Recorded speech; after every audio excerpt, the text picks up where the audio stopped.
অতএব যদি মনে করেন অমুককে দেখুক তমুককে দেখুক, আপনারা ভালো যত ইবাদত করেন সব শিরক হবে। সেজদা দিলে খালি শিরক হয় না, শিরকের জলি একটা, শিরকের খফিয়া, হাকিকাত শিরক। সেজদা দিলেই খালি শিরক হইল। এই কাজও যারা করে, এই দানও যারা করে, এই কুরবানিও যারা করে, ওগুলোও শিরক। আমি বলি না কোরআনুল কারীম বলে? কোরআন পড়বেন না জানবেন কেমনে? কাজে আমরা যা বলবো তাই খালি তত্ত্ব হয়ে যাবে। মানুষের তেলাওয়াত করে, মুরিদরা মনে করে যা কোরআন শিব যা পরে পীরে হরুক গা, নামাজ পীরে হরুক গা, আপনার পক্ষ থেকে আমি পড়বো, আপনার পক্ষ থেকে আমি বললো তো ভালো ছেলে, আপনি মহিলা জন্ম শাসতে পীর মহিলা থাক, যার যার সেই করতে হবে। আপনার পীর সাহেব আপনাকে গাইডলাইন দেখাই দিবে কোরআন মাফিক। আপনিও বাড়িতে কোরআন শরীফ খোলেন, তাতে কি হবে? আপনার ভিতরে ঈমান আরো তাজা হবে। যে আমি আমার শাইখের কাছে বায়াত মুরিদ হইছি, যা কথা বলি বলে কোরআনে তো তাই পাইলাম, আপনার মনে আরো শক্তি বাড়বো বেশি। সুবহানাল্লাহ। গ্রাম দেশে অনেকে বলে, কি বলে, এই কোরআন হলো একটা আগুন, কাছে যাইও না। তার মানে কোরআন শরীফ তেলাওয়াত করে যদি জানে হ্যাঁ পীরগিরি তো শেষ, কারণ সে তো বোকা বাগিয়ে পীরগিরি সে করতেছে। কোরআন হলো আগুন, কাছে যাইও না। কোরআন যদি আগুন হয় তাহলে কেমন হবে? আল্লাহ বলছেন এটা হলো মানুষের হেদায়েতের জন্য, আলোর দিকে মানুষ দেখতে নিতে। সুবহানাল্লাহ। ইন্নাহু লাকাউলু রাসূলিন কারীম, ইন্নাহু লাকুরআনুন কারীম ফি কিতাবিন মাকনুন লা ইয়ামাসসু ইল্লাল মুতাহহারুন তানজিলুম মির রাব্বিল আলামিন। অন্যটা আল্লাহ পাক বলেন ইন্নাহু লাকাউলু রাসূলিন কারীম, সম্মানিত ফেরেশতা জিবরাইল ফেরেশতা আল্লাহর পক্ষ থেকে তার কথা এই কোরআনুল কারীম। সুবহানাল্লাহ। আমা হুয়া বিকাউলি শাইরিন কালিলাম মা তুমিনুন, এটা কোনো কবির কথা না, কাব্যিক না, এটা কবির কথা না। কবিরা তো ইয়াহিমুন, অভ্রান্তের মতো উপত্যকা উপত্যকা ঘুরে বেড়ায়, যা বলে যেটা বলে জানে না, উল্টা পাল্টা এদিক সেদিক বলার কিতাব সূরাতুশ শুআরার মধ্যে পড়ে গেছে। কবিদের বর্ণনা আল্লাহ পাক করেছেন, ওমা আল্লামনাহু শি'রা ওমা ইয়ানবাগী লাহু। আমি তো আমার রাসূলকে সাল্লাল্লাহু আলাইহি সাল্লাম, তাকে তো আমি কবিতা তো শিখাই না, এটা তার জন্য শোভনীয় নয়। সুবহানাল্লাহ। ওয়ালা বিকাউলি কাহিরিন কালিলাম মা তাযাক্কারুন, এটা তো বনকেরও কোনো ভাষা না। এটা কি তাহলে? এটা হলো তানজিলুম মির রাব্বিল আলামিন, আল্লাহর পক্ষ থেকে অবতীর্ণ এক সম্মানিত এক কিতাব, যা আল্লাহর রাসূলের উপরে আল্লাহ পাক নাযিল করেছেন লিতুখরিজান নাসা মিনাজ যুলুমাতি ইলান নূর, মানুষদেরকে অন্ধকার থেকে আলোর দিকে নিয়ে। অতএব কোরআন তেলাওয়াত না করলে অন্ধকার থেকে আলোর দিকে যাইতে পারবেন না। পরিষ্কার কথা। অতএব কোরআন শরীফ যত তেলাওয়াত করবেন, যত জানবেন, যত বুঝবেন, অন্তরের ভিতরে আলো হবে। নামাজ পড়েন আলো হবে, জিকির করেন আলো হবে, আমল করেন আলো হবে, কোরআন তেলাওয়াত করেন আলো হবে, সুস্থ হয়ে যাবে। জোরে বলুন সুবহানাল্লাহ। বলতেছিলাম মানুষ সুস্থ হতে চায়, কেমনে হবে তা অনেকে জানে না। কথা ঠিক কিনা? সুস্থ যদি হতে চান কোরআন শরীফ থেকে দূরে যান। বেশি দিন যদি বাঁচতে চান থালে থালে ভাত খান, থালে থালে ভাত খান, দ্রুত বেগে দূরে যান। ঠিক আছে কথা? থালে থালে ভাত খান, দ্রুত বেগে দূরে যান। বাসনে বাসনে ভাত খান, তাড়াতাড়ি মরুন। অতএব কোরআন যেখানে আলো সেখানে সুস্থ যদি হতে চান কোরআন তেলাওয়াত করেন। সুবহানাল্লাহ। ওয়া নুনাজ্জিলু মিনাল কুরআনি মা হুয়া শিফাউর ওয়া রাহমাতুল লিল মুমিনিন কোরআন হলো রোগের আরোগ্য, রোগারোগ্য, রোগের হলো শেফা।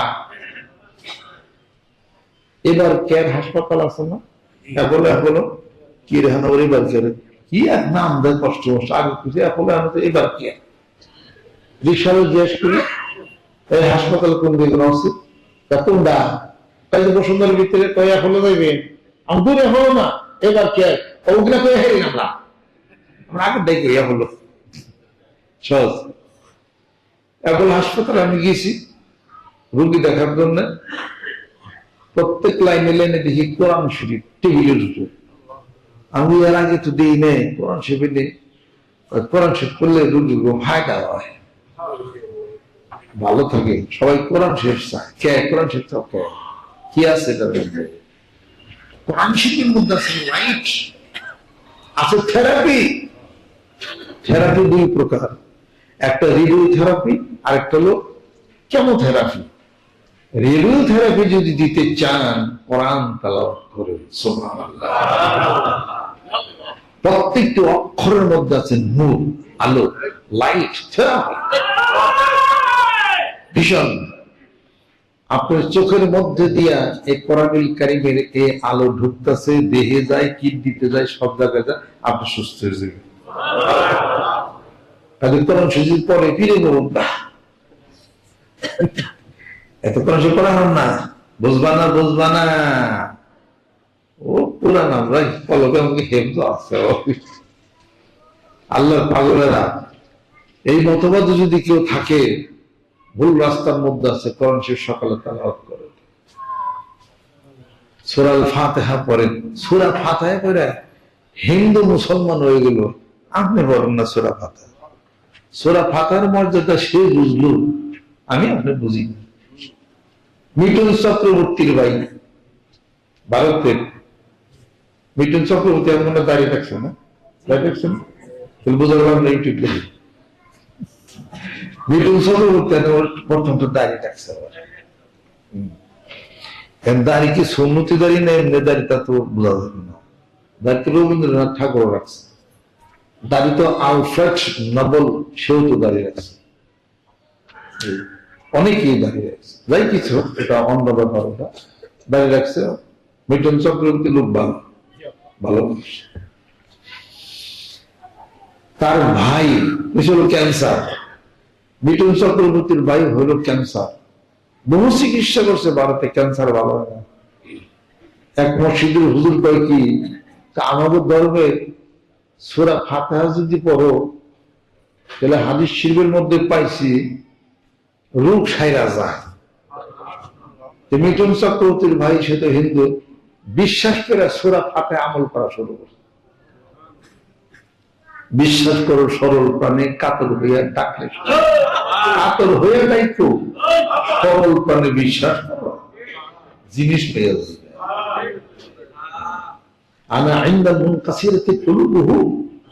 আমি তো কাতর দিলওয়ালা মানুষদের সাথী হয়ে যাই, আমি রব। সুবহানাল্লাহ। বেজার হয়ে বৈশা কায়মন বাক্যে আল্লাহর কাছে চাও, মার কাছে চাইলে মা যদি দেয়, আল্লাহ বলেন বান্দারে মায়ের চেয়ে 99 গুণ বেশি ভালোবাসা আমার, আমি আল্লাহ দিই। অন্তর বিগলিত করে কায়মন ব্যাখ্যা, আমি আল্লাহর কাছে চা পাবি, দেরি হইলেও পাবি। সে আল্লাহ পাকের কাছে কান্দা কেটে সূরা ফাতিহা পড়ছে, ফাতিহা পড়তে পড়তে পড়তে পড়তে পরে দেখি ক্যান্সার নাই। আপনার অসুখ সার না কেন? আপনার তো সূরা ফাতিহা আমল করেন না। এরপরে হয়ে গেছে মুসলমান। কেউ এগুলো দিনে প্রকাশ হচ্ছে, আর অন্যান্য বাইরে আরো যারা তারা মারতে মারতে তারে মারার ঘরে নিয়ে গেছিল। মিঠুন চক্রবর্তী তারে কত লক্ষ টাকা দিয়ে তারা চিকিৎসা করতে করে তারা ভালো করছে। মিঠুন চক্রবর্তীর ভাই মুসলমান হয়েছে, সূরা ফাতিহা আমল করে ক্যান্সার সারছে, এখন দাঁড়িয়ে রাখছে, জুব্বা করে মাথায় টুপি, এই যে এদের মাহফিল করে গেল গত বছর বাংলাদেশে এসে। এবার হয়েছে না, এখন সে করবেন না সাইডে দেবেন? কোরআন পড়লে সুস্থ হবে। আর মানুষ বুদ্ধি পাকায় কেমনি করে, কোন কবিরাজ কি করেছে, কোনগুলো গাছন তো কি হয়েছে, আর ব্যাগ গাছন্ত রূপ রইল কোরআন গাছন্ত। সুবহানাল্লাহ। এটা তেলাওয়াত করেন, কনসিপ তেলাওয়াত করেন সকাল দুপুরে বিকেলে। সূরা নূর তেলাওয়াত করেন, চোখের জ্যোতি বাড়বে। বিশেষ করে 35 নম্বর আয়াত, আল্লাহু নূরুস সামাওয়াতি মাসালু নূরিহি কামিশকাতিন ফিহা মিসবাহ আল মিসবাহু ফি। এই সূরা নূরের 35 নম্বর আয়াত করে পুরো সূরাটাই পড়েন, তাহলে পরে আপনার চোখের জ্যোতি বাড়বে, অন্যান্য অর্গান গুলো আপনার ঠিক হয়ে যাবে। সুবহানাল্লাহ। কোরআন পড়লে সুস্থ হয়, কোরআন তেলাওয়াত করলে ধনী হয়। সুবহানাল্লাহ। ঘটনা দেখেন, কোরআন না পড়লে বুঝবেন কেমনে করে? এক সাহাবী খুব মরণাপন্ন অবস্থায়, তাকে দেখতে গেলেন কে? হযরত উসমান রাদিয়াল্লাহু তাআলা বলতেছেন, আপনি খুব অসুস্থ, এই অবস্থায় আসলাম দেখার জন্য, আপনি কি রোগ হয়েছে কি? আমার কোনো রোগ নাই, শুনলাম অসুখ, আপনি মরণাপন্ন অবস্থা, দেখতে আসলাম। সাহাবী কয় আমার কোনো রোগ নাই। তাহলে কি অসুখ, কি রোগ? গুনাহ হলো আমার রোগ, ওই চিন্তা আমি করি। গেল কথা, আপনার তো অবস্থা ভালো না, আপনারা জানেন উসমান গনি সবাই বলে আল্লাহ পাক অনেক ধন সম্পত্তি দিচ্ছে, আমি আপনাকে কিছু টাকা পয়সা দিয়ে আপনি চিকিৎসা, আমি আল্লাহর উপর ভরসা করি, তোমার টাকার চিকিৎসা আমি করি না। আমার আল্লাহ পাক আমাকে হয় শিফা দিবেন অথবা দুনিয়া থেকে নিয়ে যাবেন, কার উপর নির্ভর করি না। গেল তাহলে তোমার যে ছেলে সন্তান আছে তারাও তো গরিব, তাদেরকে আমি কিছু সাহায্য কিছু করি, টাকা পয়সা দিই, তুমি না নিলে। উসমান, তুমি কি ভুলে গেছো? তুমি কি ভুলে গেলা রাসূলের সেই হাদিস শরীফ? আল্লাহ নবী সাল্লাল্লাহু আলাইহি ওয়াসাল্লাম বলেন, যেই ব্যক্তি সূরা ওয়াকিয়া তেলাওয়াত করবে, সূরা দুখান তেলাওয়াত করবে, তার কোনো অভাব রিজিকে কিচ্ছু হবে না। আমার ছেলে সন্তানের রিজিক তোমাকে দিতে হবে না। তুমি কি সেই আয়াত ভুলে গেছো? ওয়াকাআইয়্যিন মিন দাবাতিন লা তাহমিলু রিজকাহা ওয়া মা মিন দাবাতিন ফিল আরদি ইল্লা আলাল্লাহি রিজকুহা। এই রিজিকের দায়িত্ব আল্লাহ নিছেন, তুমি তো নাও না। তুমি চলে যেতে পারো। তাওয়াক্কুল কি, ভরসা কি? আপনি কি কইলেন? ভাই তুই তো জানো আমার এই অবস্থা, আমার পোলা বললে কি করে থাকবে, আমার পরে আমার এই পোলার কি, আমার পরে আমার মেয়ের কি? ভাই ইমান নষ্ট হয়েছে কি? তোমার পরে মেয়ের কি? এই দায়িত্ব তো তোমার না। কার এই দায়িত্ব? তোমার পরে আর পোলার কি? এই দায়িত্ব তো তোমার না। কোন ফুসাকুম, আল্লাহ পাক আগেই বলছেন, কোন ফুসাকুম, নিজের বাঁচাও, ওয়াহলিকুম নারা, তারপরে তোমার আহাল পরিবারকে বাঁচাও। আগে নিজে বাঁচালো, নিজের চিন্তা করো। আগে ছেলে পেলেকে আল্লাহ পাকের উপরে তাওয়াক্কুল ভরসা করো, আল্লাহ আল্লাহ রাসূলের রাস্তায় রাখো, চেষ্টা করো। ভাববে কি আল্লাহ পাক বিচার করবে, তুমি তোমার চিন্তা করো, তোমার চিন্তা করো। অতএব সূরা ওয়াকিয়া সূরা দুখান যে পড়বে, তার প্রাচুর্যতা আল্লাহ পাক দিবেন, সে গরিব থাকবে না। যেরকম তার রিজিকের দায়িত্ব মহান মাবুদ নেবে। অতএব সূরা ওয়াকিয়া পড়েন, সূরা দুখান পড়েন। সুবহানাল্লাহ।